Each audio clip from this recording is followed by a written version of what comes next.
9:20, seguimos aquí en Entre Líneas y vamos a seguir analizando la situación y el escenario político que dejó por lo menos la conformación de estos 7 frentes electorales que finalmente fueron anotados ayer en la justicia electoral a nivel nacional para competir en las próximas elecciones. 3 decíamos como más fundamentales, 2 los que van a pelear en serio por la presidencia de la nación seguramente, ¿no? Y de esto nos vamos a ocupar ahora.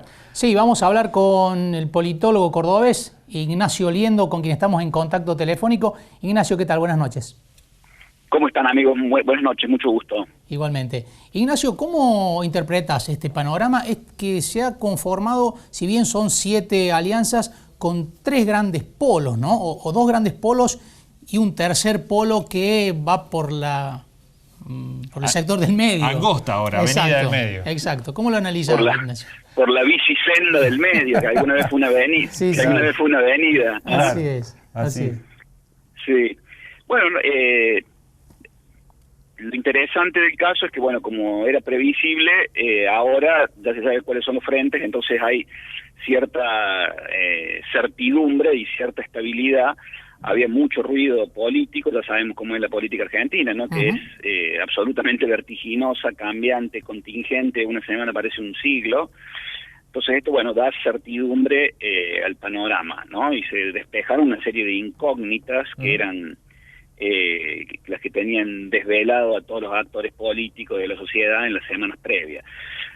Primer caso, ¿no? Toma la iniciativa política, el presidente retoma la iniciativa política que había estado en el campo de Cristina Fernández y Alberto Fernández desde que Cristina presentó el libro, fue al PJ y lanzó la candidatura de Alberto.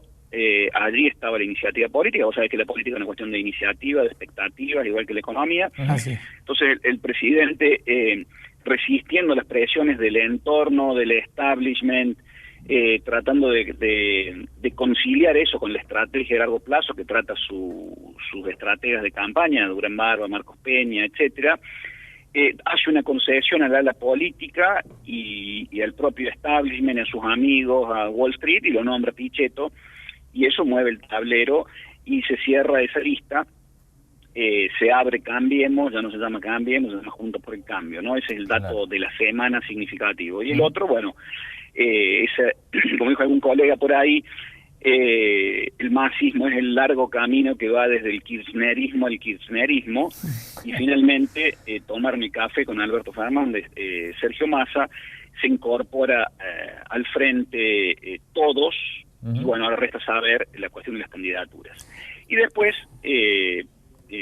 previsiblemente, como lo había hecho desde el primer momento en que con el propio Pichetto se había sacado unas fotos en sandalias en Cariló en enero, Labaña se presentó, no abrió el juego a internas, y llama la atención que va con Urtubey, porque Urtubey, bueno, estaba también en esto que era Alternativa Federal, que ya no existe, y el presidente lo había tentado, ¿no? Al igual que a Massa también desde el lado de María Eugenia Vidal lo tentaban. Ese es el otro dato significativo.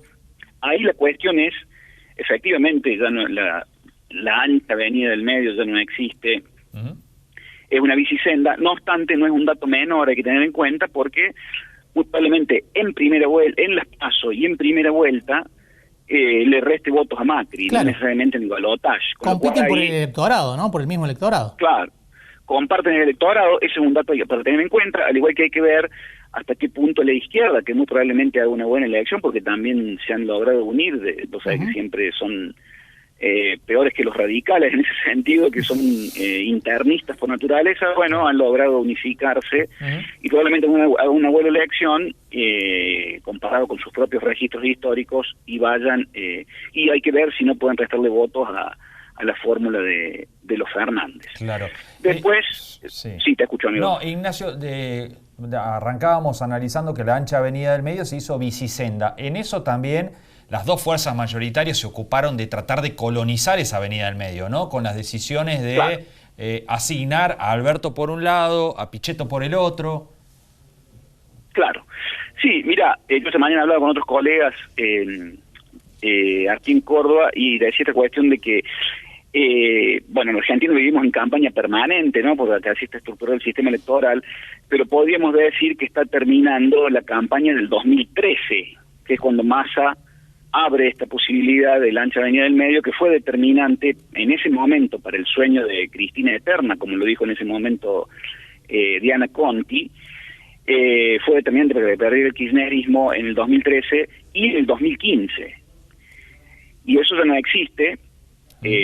Su actor principal vuelve al redil, de alguna manera, hay que ver después cómo, y lo que tenés ahí claramente es la confirmación de que a ambos polos, esto es, a Mauricio Macri por una parte y a Cristina Fernández y a Alberto Fernández por otra, lo que les conviene a ambos es la polarización. Claro. O sea, es un espejo, un doble espejo, ¿viste? Cuando te subís a un ascensor y te miras de un lado y de otro, o sea, eso es la polarización, que es la estrategia que les conviene a ambos, les conviene a ambos, con un matiz.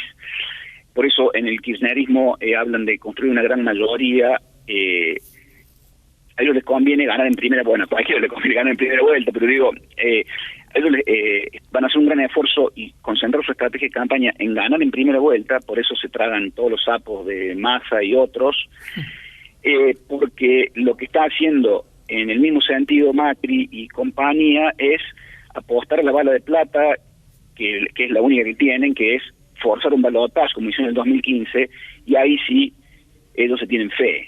Entonces es una polarización que tiene, que estratégicamente es la misma para ambos, con un matiz táctico, que a unos les conviene ganar en primera vuelta y ahí apostarán, y a otros les conviene el balotaje y ahí apostarán las estrategias, ¿no? Claro. Ignacio, la tercera vía no fue nunca más que una construcción teórica, porque uno veía las encuestas y los argumentos de quienes integraban Alternativa Federal y decían, bueno, el 50% de la gente quiere votar algo que esté por fuera de la grieta. Pero cuando medían a los candidatos, ninguno superaba el 9, 10, 8%. ¿Qué pasó? Que esa construcción teórica de un 50%, cuando se la medía, tenía el 9 y además terminó desintegrándose por los aires, ¿no? Sí, es muy buena tu observación porque, mira, pasa siempre en las elecciones. ¿Qué es lo que se está observando sistemáticamente en todos los procesos electorales? Por la mediatización de la política, las redes sociales, la habilidad de los sistemas de partido, las identidades partidarias. Lo que vos estás observando concretamente es que la gente decide el voto la última semana, la noche antes, cuando entra en un cuarto oscuro.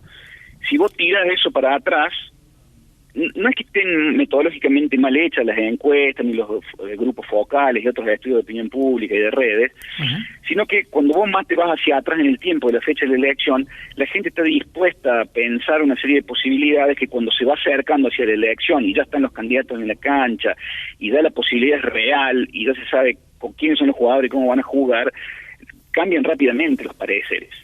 Con lo cual, en aquel entonces, enero, febrero, marzo, hasta incluso ahí en abril que hubo otra corrida cambiaria, hasta ese momento la figura del presidente estaba en declive por una parte, por otra parte, y por ese mismo sentido, y por la crisis económica y por los fracasos del gobierno, un grupo importante del electorado que con seguridad apoyó a Macri en el 2015 estaba dispuesto a votar una tercera opción. Pero no había un correlato en votos con los candidatos que aspiraban a esa tercera opción. En ese contexto tenés que entender también la elección en Córdoba y la performance histórica de Schiaretti. Pero después, como dice el presidente, pasaron cosas, ¿no? Y bueno, Cristina jugó, rompió el techo, hizo la movida que hizo, pateó el tablero, y eso modificó todo el escenario. Todo el escenario. Ahí el núcleo duro de Cambiemos se consolidó, pero empezó a bajar el techo del presidente y a subir el techo de la fórmula de Cristina, por eso hacen esta jugada de apertura, ¿no? Y ahora la gente sabe lo que está en juego desde sus propias convicciones, ideales, percepciones, visiones, y no, salvo radicales desencantados en las bases, salvo sectores más conservadores o sectores que están ofuscados con ambos polos, la mayoría de la gente va a hacer un voto útil, ¿no? Entonces va a votar por uno u otro campo. No obstante, La Baña va a sacar un caudal de votos interesante en esto de a ver cuánto le muerde a los otros, ¿no? Claro. Ignacio, ese es el tema. muchísimas gracias por este contacto, siempre un gusto hablar con vos. No, amigo, siempre el gusto es mío, a disposición. Bueno, muy amable. Un abrazo, buenas noches. Buenas noches. Ignacio Liendo. Sí, señor. Un politólogo siempre muy interesante, sí. Cordobés, nos ofrecía un panorama de cómo entender esto, ¿no? Este escenario partido en dos grandes polos y en una bicisenda, que dice él, que es la avenida la tercera vía, la ex avenida, y una bicisenda que pretende construir una tercera opción que no termina de prender en las encuestas, ¿no? Y Liendo nos explicaba por qué nunca terminó de prender. Nos vamos a una pausa, enseguida seguimos aquí en Entre Líneas.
Hacé tu reclamo. Mario de Cara, defensor del pueblo de la provincia de Córdoba. Defendemos tus derechos. En Deán Funes 352, Córdoba. Llámenos al 0800-777-0337 o www.defensorcordoba.org.ar. La Municipalidad de Río Cuarto y el Hemos, junto al Gobierno Provincial y Nacional, están construyendo la nueva estación depuradora de aguas residuales. Te recordamos que es fundamental hacer un uso correcto y responsable del sistema de desagües cloacales domiciliarios. Recuerda que no está permitido conectar los desagües pluviales a la red cloacal.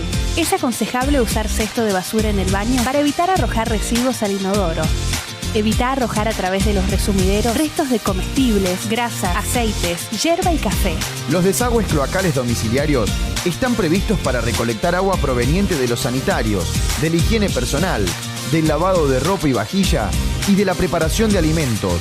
Sumate vos también a cuidar nuestra infraestructura por un mejor servicio para todos. En Hemos estamos trabajando por un mejor servicio. Ente Municipal de Obras Sanitarias. Esta es la tarjeta SatBus. Vas a un centro de expendio y ya está. La recargas y listo. Es más cómodo, ágil y sobre todo seguro.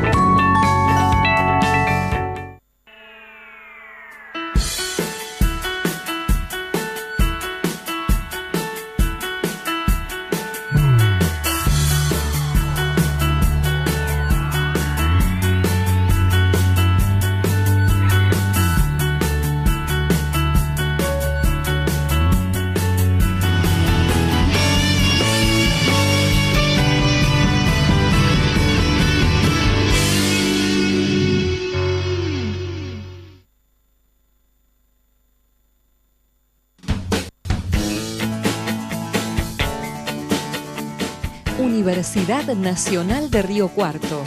Creer, crear, crecer.